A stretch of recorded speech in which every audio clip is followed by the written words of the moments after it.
أعوذ بالله من الشيطان الرجيم.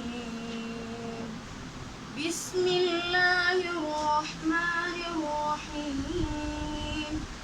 وإذ يعدكم الله إحدى الطائفتين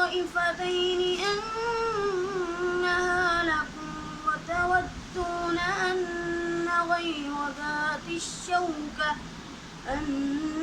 غير ذات الشوكة تكون لكم ويريد الله أن يحق الحق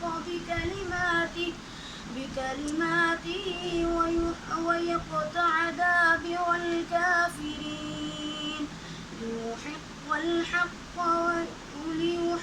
الحق ويبطل الباطل ولو كره المجرمون.